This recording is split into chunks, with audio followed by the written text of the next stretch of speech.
That is our argument against God. And by the way, most atheists do posit the problem of evil as the number one fundamental argument against God's existence.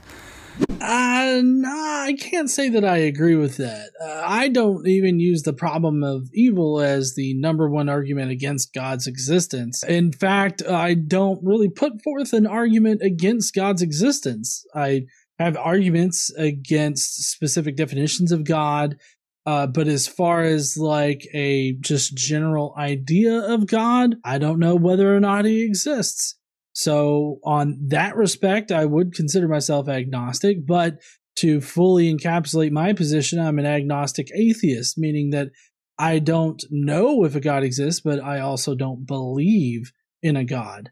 So that would be my fully explained position there. So I don't use the problem of evil to argue against God in general or to argue against God at all, unless you're saying that your God is omnibenevolent.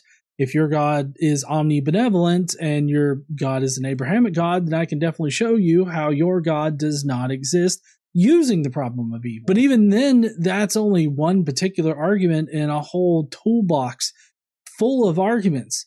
And the one that I would probably reach for first is the fact that there is no good evidence to suggest that the Abrahamic God exists. Well, heathens, if y'all want to fuck around and find out how bad this shit show of a video gets, then please stay tuned.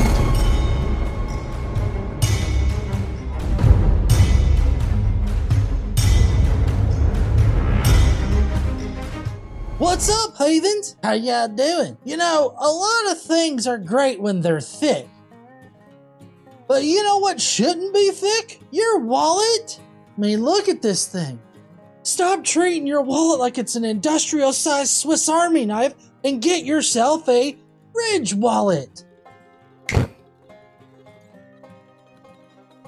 Just look at that size reduction. Instead of having a big old thing, now you got a little one. Ridge wallets can hold up to 12 cards and enough cash to make it rain. I have to say, I love the low profile of these wallets because then when you sit down, it doesn't feel like you're getting sodomized by a boulder. These wallets come with a lifetime warranty because they are made out of a very durable material. Right now, Ridge has a really awesome daily driver kit that includes a wallet and a key case. It's pretty awesome if you ask me.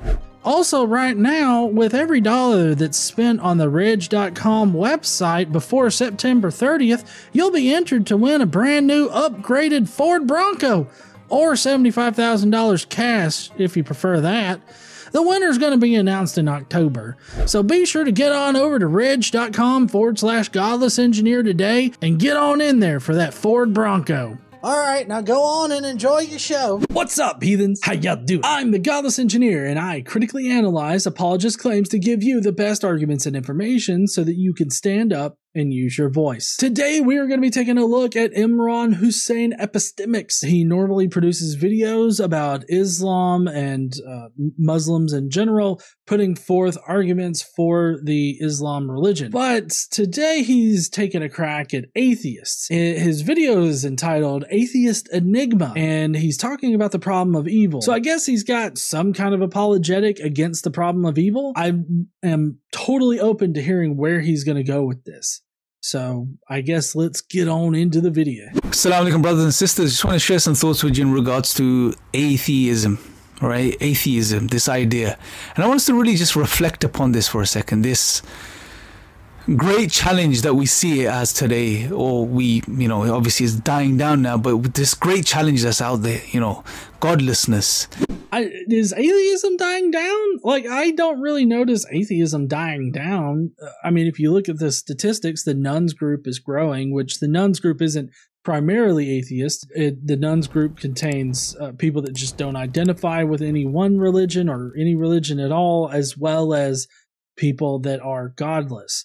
So the point is, though, is that group is rising, and I've only noticed an increase in godless people. So it kind of seems to me like it's not dying down. Maybe it's dying down to him because he's not paying attention to that particular community. Maybe it seems like he's getting more Muslims on his YouTube page where he's interacting more and more with Muslims rather than atheists. I don't know, but I really don't understand why he would think that atheists are dying out. I don't know. It's still a community that's going strong, or at least a demographic that's going strong.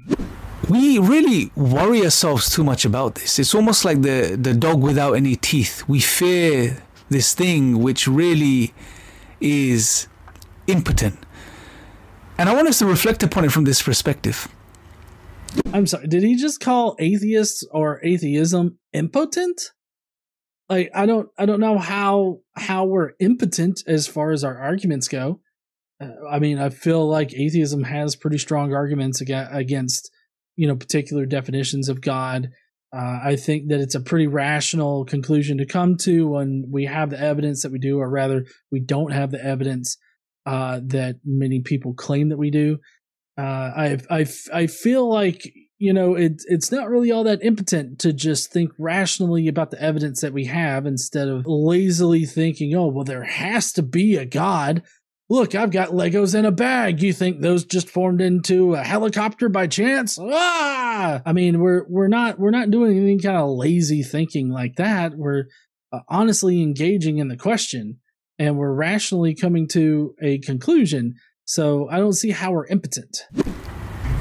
Atheism or atheists make a claim, or they believe that there is no God, there are no gods. This is a positive claim. This is not like being an agnostic where you say, I don't know, I suspend my judgment until I have good reasons to believe. They are actually saying they believe that there is no creator, there is no God. Well, just a little bit of a correction here, because, I mean, that would describe some atheists out there, but it definitely doesn't describe all atheists like he's making it out to be. Atheists aren't some monolithic group that only think one thing, that gods do not exist. The ones that he is describing are typically called hard atheists or Gnostic atheists. Those would be the people that are making the positive claim that no gods exist. And they do have arguments for their position, although I find it to be a little hard to defend that position when obviously we don't have perfect knowledge. We don't know what could come in the future. So it's hard for me to put down such a hard answer on that question. That's why I remain an agnostic in general about God's existence. But if we're talking about specific definitions of God, like the Islamic God, or rather the Abrahamic God, which is the same God that's used for Judaism, Christianity, and Islam, if that's the God that you're talking about, then I would definitely fall into the camp that he's talking about, that God specifically does not exist. I would totally say that is a positive belief that I have. But if we're going to be going that route, then you have to acknowledge the fact that we do make arguments that show that God simply isn't the God that exists if one does. And speaking monolithically about the atheist demographic as if they are saying that in general gods do not exist, I think is painting with a broad brush. And I don't think that Imran here would really appreciate it if we started painting all Muslims with a broad brush. And similarly with Christians, I don't think Christians would like for anybody to paint them with a broad brush as being some monolithic group. Typically, painting a group or a demographic broadly like that is a bad way to go, because you're not acknowledging the nuances that exist and the differences that exist within said demographic. But just to be clear, I'm an agnostic atheist. That would be a soft atheist, is another way in order to say that. So my full position is I don't know if a God exists in general, but I don't believe one to exist. And then if we get into more specific God definitions, then I would consider myself a Gnostic atheist or a hard atheist. And I believe that those gods don't exist. So here's a question. Can this claim really be validated? Is this a sound, intelligent, rational position?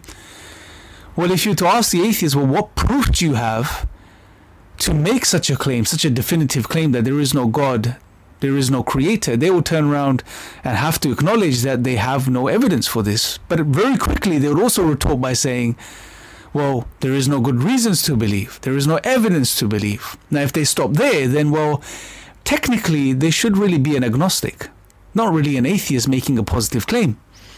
Well, you see here, what he's doing is he's convoluting the conversation.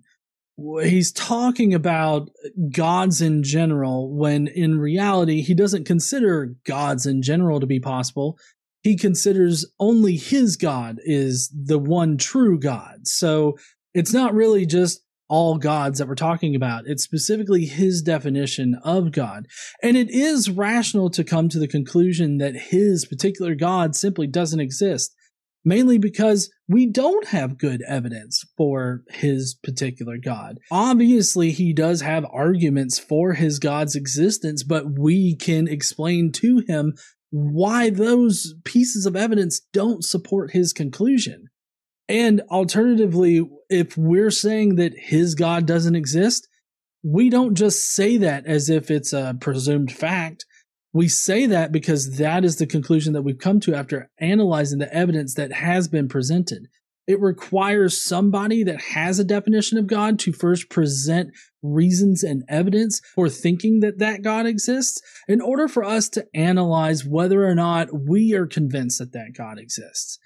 And the thing is that atheists have done that. We've looked at their evidence and we have reasons as to why we're not convinced that that God exists. So is it rational? Yes, it's totally rational. Is it reasonable to say that there's no good evidence that supports the conclusion that the God of Islam or Christianity or any Abrahamic faith, because they're all using the same God there, is it reasonable to come to the conclusion that that God doesn't exist? Totally. Because the evidence doesn't support the conclusion. So he's trying to make it out to be like atheists have this unreasonable position and they're being irrational by not believing in God. But that's really not the case when you honestly look at the real situation. If they go further and say, well, the problem of evil, that is our argument against God. And by the way, most atheists do posit the problem of evil as the number one fundamental argument against God's existence. Again, like we said at the very beginning of this, I totally disagree. I think the problem of evil would disprove one particular aspect of God. And if that aspect of your God is fundamental to the definition of your God, then I feel like that means that your God doesn't exist. So I guess in an indirect way, it can prove that a God doesn't exist by way of not adhering to, by way of that God not actually containing the properties that is claimed by his adherents. But I would say that the problem of evil definitely disproves an omnibenevolent God, because if the problem of evil is a problem, which it is, as far as religion goes, then if your God is supposedly omnibenevolent, all good all the time, and all the time he's good, then that means that he's not that. And so that's how I kind of navigate through that. I have never used the problem of evil as a direct as evidence directly against God's existence, just merely, pointing out the problems with certain definitions of God. So let's analyze this, and we have analyzed this, and from an Islamic perspective, as we presented many times before, and there's several videos on my channel too, that the problem of evil isn't really a problem for Islam. For one, the best the problem of evil could do is it can assert that this God, this creator, is an evil being. That's the best they can do. So even from the beginning, the argument does not logically conclude that God does not exist. Unless your God categorically not being evil or not being able to be evil is integral to his definition, then it definitely means that God doesn't exist, at least by that definition. Now, may that God, may a similar God exist that just doesn't include that? Maybe. But then, you could pull out other problems with the definition of God and how our reality works.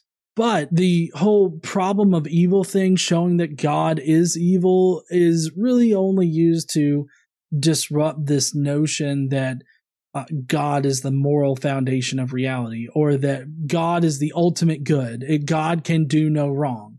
If that's part of your theology, if that's part of your definition of God, then the problem of evil is definitely poisonous to your particular idea of God. That is not the only conclusion there, or the most sound conclusion. The most sound conclusion is, okay, if the argument, if we are to accept it, acknowledge it momentarily, the best they can do is say that this God, this creator is evil. So immediately, it's not an argument that, fundamentally destroys the idea that God exists. Secondly, from an Islamic perspective, we know, well, this problem of evil it may be a predicament that human beings experience, evil and suffering. It's something difficult, but it doesn't also necessarily follow that because evil exists and God exists, therefore God is evil. Why? Well, hold on. It's not just that evil exists, therefore God exists. It's what relation does God have with these evil actions in our reality? If your God is allowing this needless suffering to happen, then it kind of dispels any notion that your God is like good in any kind of way, because any good being or any good person is going to want to stop needless suffering in whatever form it comes in. God being the most powerful being in the universe, he is the thing that created our universe and has a hand in our universe and guides our universe and has carved out a path for everything that happens in our world. Then he has carved out paths that lead to evil.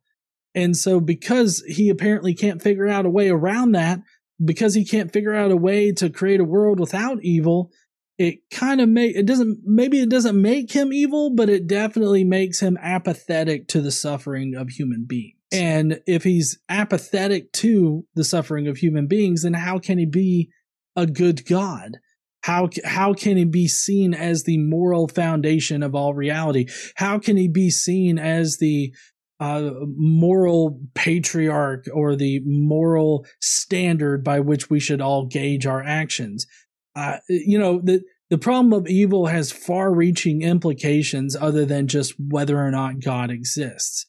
So, I mean, if your God, your particular definition of God doesn't include the omnibenevolence or this, God is good all the time and all the time, God is good, then it seems to me like you just have a completely different definition of God than the problem of evil is used against.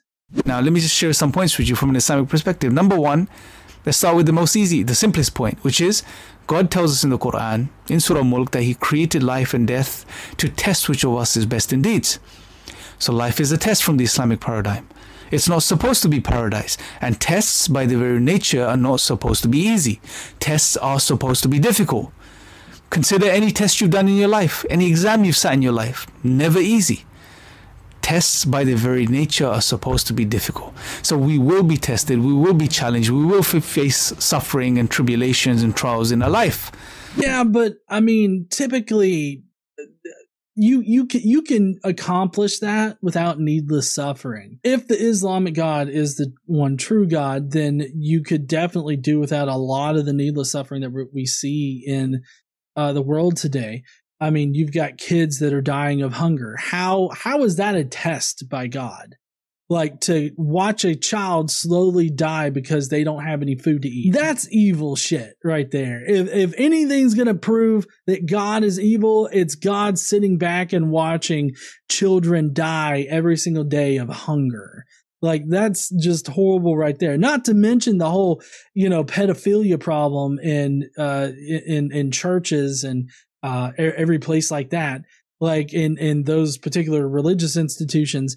I mean, God doesn't have to create a world in which that happens. Any kind of test that you think God is putting those kids through in those situations, it can be accomplished in any other way other than having Father McFeely stuff them in the rectory.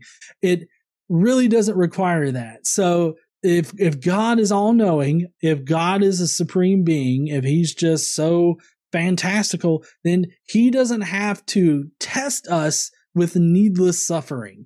And that's the issue with the problem of evil. Secondly, as we've mentioned before, and you guys can refer back to some of the previous videos, we know many names and attributes of God. So God from the Islamic perspective isn't just love and mercy as according to the Christians.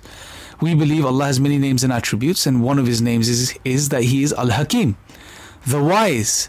And therefore there is wisdom behind things that happen in this life. And therefore there is wisdom behind the suffering and the evil we experience in this life. Now, just because we as limited human beings with limitations, our cognitive faculties also have limitations, just because we cannot understand the wisdom behind everything that takes place within our lives and around us in the world, it doesn't mean that there is no wisdom there. I'm sorry, but I feel like we've covered this before, just with the Christian.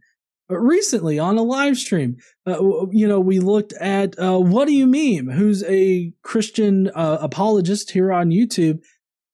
And this is the exact argument he gave for why God allows children to have cancer. If God created the entire universe and he knows everything there is to know, then he would also know how everything must go together for the greater good, even if we couldn't see it or comprehend it. Now, just because we as limited human beings with limitations, our cognitive faculties also have limitations, just because we cannot understand the wisdom behind everything that takes place within our lives and around us in the world, it doesn't mean that there is no wisdom there. I mean, this isn't different from Christian apologetics. This is the same thing. I like how he started out this section by trying to differentiate Islam from Christianity, in that both Islam and Christianity preach a God that's of love and mercy, like an all-loving God, an all-merciful God. But where apparently he thinks that it differentiates with Christianity is that, oh, God is also wise, all-knowing, and so just because we can't understand why he would cause this needless suffering, that doesn't mean that he's necessarily evil or anything like that. It just means that we don't know why he's causing the suffering or why this suffering is happening. This is the exact argument that Christian apologists make. How much more would it be for an infinite God that knows literally everything? Therefore, we couldn't possibly know all of the reasons for why God allows suffering to happen. You're no different than a Christian apologist. You just have a different God, not a different God, just a different version kind of the same God. I mean, it's the same God of the Jews. It's the same God of the Christians. It's just, you guys think that he's different in some way. But all the apologetics that apologists like Imran here use for the Islamic God are going to be the exact same kind of apologetics that Christians use for the Christian God, because they're the same one. That would be arguing from ignorance, as Hamza highlights in his book. Right? Because what you're saying is, I can't see the wisdom, and that therefore there is no wisdom. No, you can't see the wisdom, but there is wisdom. Now, just because you can't see it, it doesn't mean it's not there. We have to acknowledge as human beings, we have limitations, right? We pass through time, serial time, from past to present and to the future, and we cannot jump out of this type of experience of time. And therefore, it is almost impossible for us to understand the wisdom behind everything bad that happens to us. I get what Imran's saying here. I really do. I mean, we don't know why needless suffering happens. So that doesn't mean, according to Imran and John McRae over there on What Do You Meme, there could be good reasons for needless suffering in this reality. I don't know what those reasons would be, and I don't know what could ever compel me to argue that needless suffering in the form of pediatric cancer, raped little kids, any other needless suffering that has happened in the past, I don't know what would compel me to argue that it's a good thing that happened. Like, it's a good thing that those things happened to those people because of this reason. Also, if I can figure out some way around like the needless suffering in this world and still accomplish whatever in the fuck God was supposed to accomplish with something, then God could definitely come up with an infinitely better plan than I could. So if I don't see the necessity for needless suffering in this universe and that we can accomplish things without needless suffering, I'm fairly certain that God could do it too if he were to exist. That ultimately makes God either a dickbag, which doesn't match with any of the Abrahamic descriptions of God, or he doesn't exist. Again, that's only concerning these particular definitions of God. Now, if there were a God to ever exist, obviously he's apathetic about our existence. If he does exist out there, he just doesn't give a shit. Nature is apathetic to our existence or the existence of any living creature. It doesn't have a mind of its own. It doesn't care if we suffer or anything like that. And that's far more parsimonious with what we experience in reality than some all-loving God that is somehow omnibenevolent. And this whole understanding of nature being apathetic to our suffering also doesn't compel me to make arguments for why children need to have pediatric cancer or other needless suffering to happen in our world. It doesn't compel me to say that there's a good reason for that shit. However, sometimes something bad may happen to us. A few months or years may go by, and then we reflect upon that event, and then we realize, if that didn't happen to me, I wouldn't be here today. Why does this happen? Why does this realization take place? It's because now we have traversed time, right? So we've now traversed time, and we can look back, and therefore we now have the knowledge to connect those dots properly and understand why that happened to us. But in the moment, we can't do that because we don't have knowledge of the future. So again, I get what he's saying here, and I do agree that humans are very adaptable, and we can adapt to shitty situations, and we can come out on the other side of that either in a better position or in a worse position. I mean, I've had multiple instances of that in my life, but again, it's because humans are adaptable. We can adapt to our environment, adapt to our surroundings, adapt to our circumstances. But the point is that this God is supposedly all-knowing. He is everywhere, and he's all-loving, all-good, and all this other stuff, right? Whatever's happened to me in my life that I would consider suffering, I can guarantee you there are far better ways to accomplish that without the needless suffering. There's far better ways to accomplish anything in this world without the needless suffering. So just because you can rationalize how this needless suffering may have positively affected your future, or how you turned a lemon into lemonade, but that doesn't mean that you could have accomplished that particular feat of making a nice lemony beverage in a different way, in different circumstances that did not include needless suffering. You're retroactively rationalizing why bad shit occurred and connecting it with your current situation. That's not the same thing as God allowing needless suffering, and that makes him a dick, which breaks your particular definition of God. A beautiful example of this is the story of Musa and Khidr, right? Khidr does many things that Musa, according to his Sharia, they just don't make sense. And he asks him, he challenges him. And then at the end of their journey together, Khidr lets him in on the knowledge that he had, why he did those things, and what the positive future outcomes are going to be. So that evil and suffering manifests as a test then. Are we going to be patient? Are we going to rely upon Allah subhanahu wa ta'ala? Are we going to trust our Creator, knowing that He wants best for us? And that ultimately, whatever we're going through, good is going to come out of this.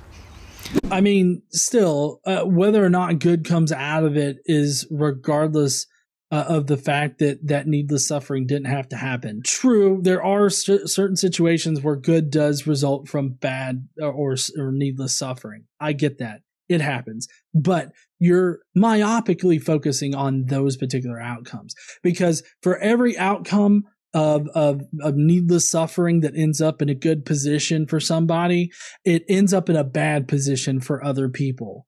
Those children that are currently or in the past been raped by the Catholic Church or by Christian churches or by anybody anywhere.